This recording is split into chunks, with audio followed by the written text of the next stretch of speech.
Hi, it's Wednesday, April 22nd. I'm in a different room today. You're seeing me through a phone camera on the top of a mixing bowl, positioned precariously by the side of my sink. But I'm making a cup of coffee and I figured you might want to come along. Using a little pour over. Introduced this guy earlier. Already ground the beans. It's too noisy for you to hear me if they're grinding. And the water is hot. First thing we're gonna do, took our little paper filter, stuck it in here. We're just gonna get it wet. We'll let the water run out of there because we don't really want that water in our cup of coffee. This is the 2.5 cup of coffee I've had today. The first one was only half a cup of coffee. It was real old, real bad beans at like 4:30 in the morning. Hardly counted. It was the dregs from what I had left over. It was enough to get me to about 7 o'clock before I fell asleep again.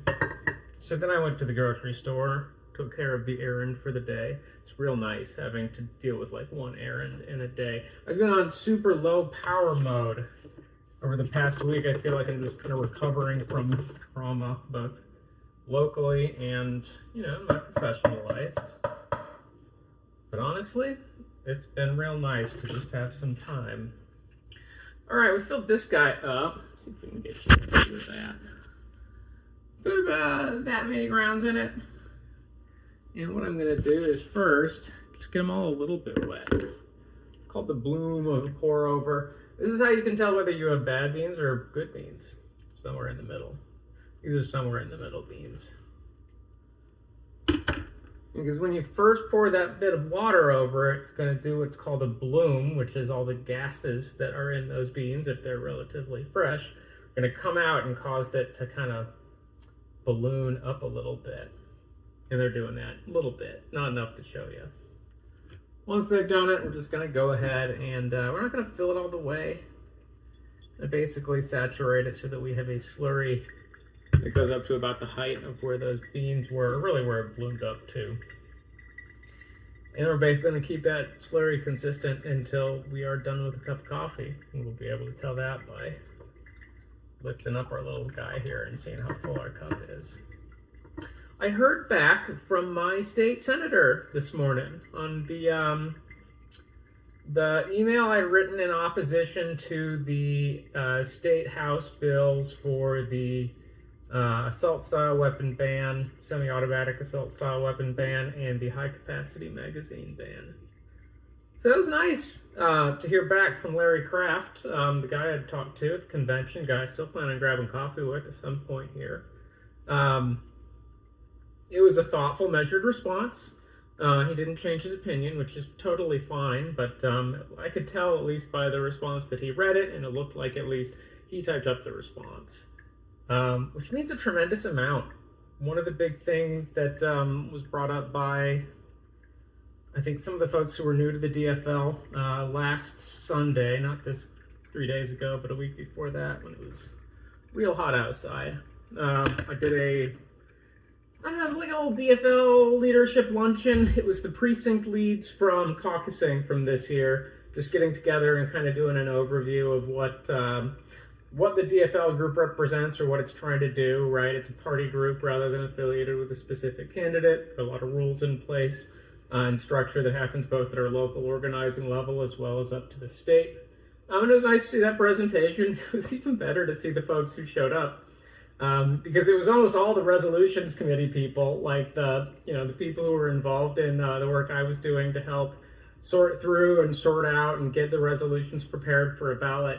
Were the same people who are invested in kind of the organization at large for Senate District 46 DFL here in Minnesota. I mean, there were a few new people. I certainly wasn't the only new person. We had our Republican Party convert, self-admitted, as well as a few other folks who were just like, I just needed to get involved. It's freaky out there, and I just needed to do something. And they were just kind of clueless, but it's the right place to get clued in. It was fun to see that whole group. It's certainly all people who care, and it'll be fun to see, see the whole process for the DFL. I won't be at the state convention. I'll just be able to hear the tales of what happens there, because the regional convention, for example, with the split no endorsement for our state Senate seat, was certainly more interesting in person. So maybe next year, or I guess the year after that, conventions are a biannual thing. But yeah, it was good to hear back. It's good to see that there are, in fact, humans that occupy those seats, and that if you do write them, they won't necessarily get back to you immediately. They got a lot of people writing them on a lot of topics. But there's a good chance that they will actually review what you have to say and listen to you, especially use those magic words, your constituent.